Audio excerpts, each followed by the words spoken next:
Justice Marie-Josée Hogue released her final report today on foreign interference in Canadian democracy, concluding that foreign meddling didn't affect which political party formed government these past two elections.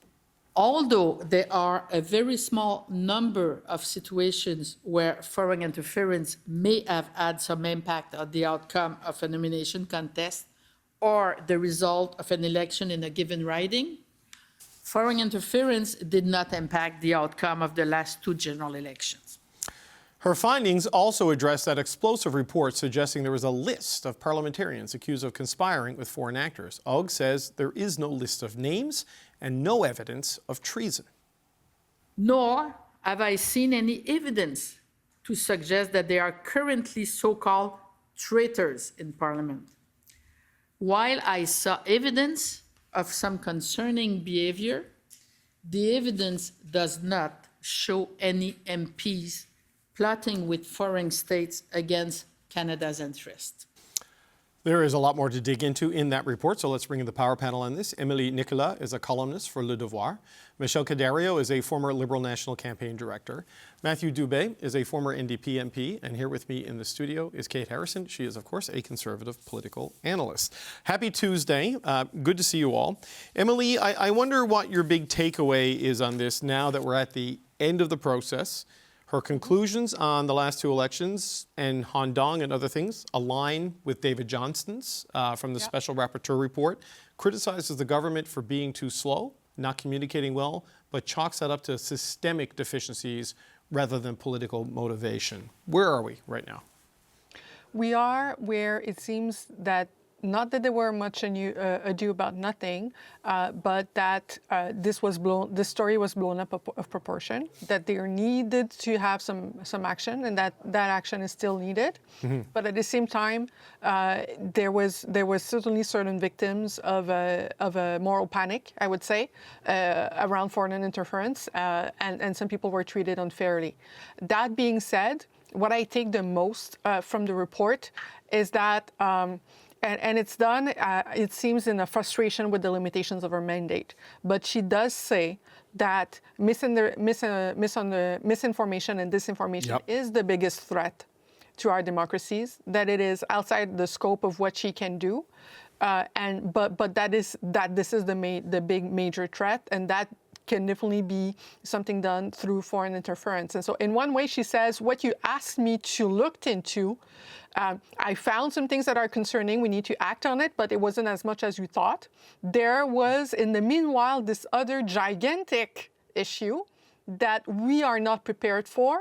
And so if people are reassured by this report, they haven't seen essentially what she says is the biggest issue, which was actually outside of the scope of our mandate, which is huge. It's huge to have a commission report saying, here is what the problem is, and I wasn't able to research it. No, and that is a very good point, because, Michelle, that's what I kept coming back to as I read through her summary of everything. Is she kept coming back to misinformation and disinformation as essentially existential threats to democracy, transnational repression, as we're all learning about with the fallout from the Hardeep Singh Nijjar assassination, as something that is of quite enormous consequence and not dealt with in this. So where do you think this leaves the country in its understanding of how safe the democracy is from foreign interference? Well, first of all, I think that one thing that was important in the report is that it was a reiteration that the actual last election was not in any way interfered with, that the results were the results. And while there might have been a few issues and a few ridings, the results were the results. So of that, I would say it's a relief. The Conservatives are the ones that push for this big, grand public inquiry, and so they got it. But it really just reinforced everything that David Johnston said in his report. So good on them. Instead, we've just delayed by 8 months any kind of action that might have been taken to actually address some of these issues, which now remain outstanding again, with the knowledge that the Conservatives have no thought to actually try and address these in Parliament. They just want to go into an election campaign. So, I think that we kind of are where we've been for so long, which is probably the most frustrating thing of all. We could have had some action. We could have actually moved the yardstick in terms of fortifying our election process. But instead, we got wrapped up in politics. And as a result, it was very good work by the justice. And she was very thorough, and it's a comprehensive report. But there's really not a lot new there. Well, Kate, I mean, it was more than the Conservatives a push for the inquiry. The Bloc and the NDP wanted it, but the Conservatives were definitely leading the attack on David Johnston and the whole special rapporteur and the chalet ski buddy sort of line of attack. But the conclusions are kind of in line with it. What do you make of what we've learned now? The final report is there. Conservatives were a big part of why the inquiry occurred, and I would argue why we're having a conversation about electoral interference at all. And I think it is good that we are having this conversation, and I think a lot of people can rightly be relieved that the findings of this is that there were no traitors. I don't think that's them playing politics. Playing politics is the Prime Minister giving full-throated testimony suggesting that there were lists of Conservatives that were involved in foreign interference, which is what he did when he testified. It said targeted or implicated. No, hang on. No. Targeted or implicated is what he said. But that is clear throughout all the things that there are members of every party who, except the Bloc, as I believe it, who have been targeted or implicated in foreign. Jenny Kwan was targeted, right? So, yes, he did say that. And when he said he saw something, was it jaw-dropping or breathtaking bit of intelligence? That is not explained. That is not explained in here. I was just saying, is not clarified. But his testimony was salacious and designed to change the dial and put it onto the Conservatives and away from the inaction of his government. So what I observed from the report is that there was findings of interference, not enough to change the outcome, and that is important, but there was interference that occurred, and a very inexplicable delay on the part of executing a surveillance warrant by Minister Blair at the time. It's the government that needs to answer for these things, and it's the government that needs to come to the table with a plan on how types of actions like this would be prevented in future elections. It would be great if we had a parliament in session right now to debate these things. Yeah, and look, I was just interjecting there on the Prime Minister's testimony because what he was talking about is not explained in this report. So we have no more clarity on that. He should be asked about it. Well, trust me, I think we will. And Matthew, the Justice does deal with the delay on the warrant that Bill Blair and Zita Astravaz in his office were questioned about. Her conclusion, quite literally, she says, everyone seems to have dropped the ball on this. And even CSIS has said they don't think there's any political motivation. They just have no explanation for it. So, these episodes that came up and punctuated this thing, there's no malice or political wrongdoing applied by the judge in anything. It's systemic, slow to react, slow to communicate criticism of the government, but not necessarily malicious and acting with foreign powers to advance their interests, is what she concludes. Your thoughts on where we are? Yeah, and I mean, I think she used words like unacceptable and unexplained, which is obviously concerning in light of the situation with the warrant and everything, no doubt. And I think ultimately it's kind of a pox on everyone's house when you look at even the national security, the NSI COP, the Committee of Parliamentarians. There's and you'll have to forgive me, I missed the minister who was chair at the time. I don't know if he was able to justify why there was no real explanation, which, again, not unlike the Prime Minister's testimony, seemed to be a report that was designed to get a lot of attention and doesn't really seem to have followed through. I think people have forgotten that report had the word unwitting. You just talked about targeting. Yeah. I think that's something that's kind of been forgotten in this whole conversation, is that, to your point, it's not necessarily MPs or parliamentarians more broadly who are committing, criminal acts or traitorous acts or what have you. It's also those who are targeted, or any vulnerabilities that might exist. You think of someone like Michael Chong, where allegedly, there were threats made regarding his family and things of that nature, right? It's not always a parliamentarian who's going out there doing things that are unethical or even criminal. So I think that seems to have gotten lost quite a bit in this conversation. And I also think that there's a bit of an underlying thing. I certainly don't want to imply that the justice intended this, but there's a lot in there, even the way she said the word traitors, that seems to imply that she's not overly impressed with how people communicated about this issue.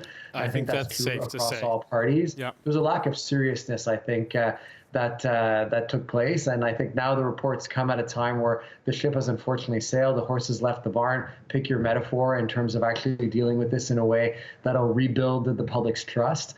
And that's why I don't think that Parliament would be of any use right now, really. I think we're a long ways away from restoring trust in institutions, which one would have hoped would have been the goal of this exercise. Yeah, it strikes me that, and Richard Fadden and Ward Elcock said this off the top of the show, that you just need a whole shift in national security culture in government and a better way to talk about things. But just, I found the page referencing the warrant to fill in what Kate was talking about. She writes, I do not understand why no one, be it from CSIS or from public safety, raised a red flag and asked if anything was missing about the warrant application. It seems to me that everyone involved dropped the ball. This is a warrant to surveil Michael Chan, the deputy mayor of Markham. It has been reported, a former Liberal and seen as a Liberal power broker. And she writes, the delay itself was unacceptable. The evidence does not show any wrongdoing beyond lack of diligence. So incompetence, I guess, becomes the excuse. And on the NSI cop, and Emily, I'll get you to jump in here. This is what Matthew talked about.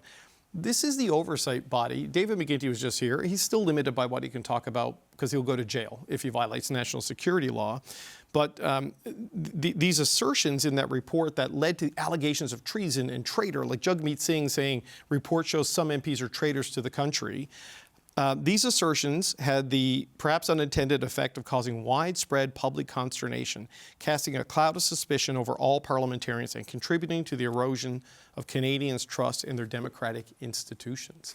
These were parliamentarians who got the briefing, got the clearance, saw it, and said these things that she is now saying the interpretation was too strong or the underlying intelligence was inaccurate to begin with. This is messy on something this important. The chicken in is in the egg in the sense that the first thing I started with is by her conclusion that information manipulation is, quote unquote, the single biggest threat to democracy.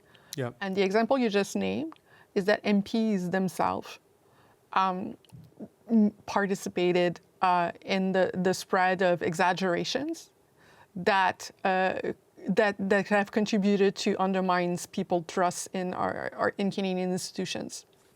In a way that we did that to ourselves. It wasn't foreign interference. I think we need to, even as media, certainly the role that we played, and I'm using we very much collectively in creating, and I'm going to use the word again, the moral panic around this issue. And it's not just, certain people who are MPs who were thrown under the bus in this. I know for a fact that there are certain Chinese Canadian organizations in Montreal who have had their funding cuts all of a sudden. No inquiry, no nothing, just people were scared that there might be some Chinese government influence in there.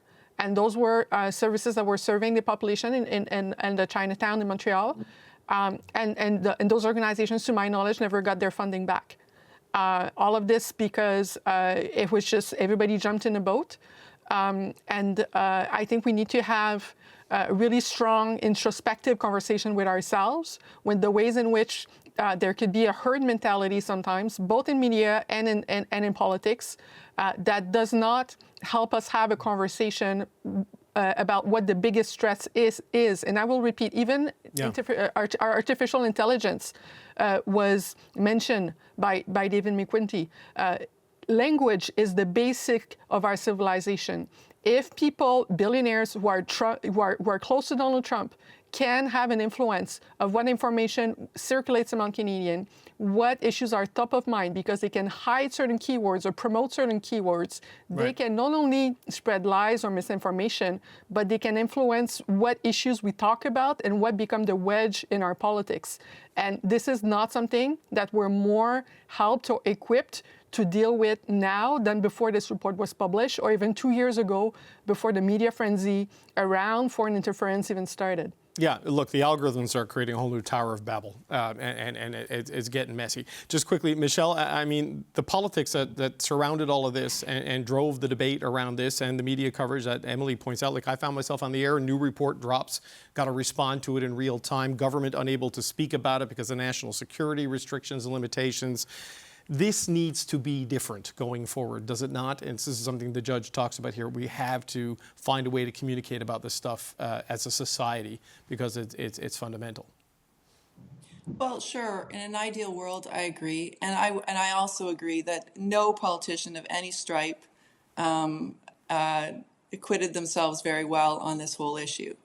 It got wound up, and then it just got completely overtaken by politics on all sides. And I don't know that I'm not sure that there is a way forward that is not all wound up, because this is not the only issue that has just become overly political. Every issue today is just, life and death of politics. And I think that's just the time that we're in, and it's going to be different kinds of adjustments that we have to make.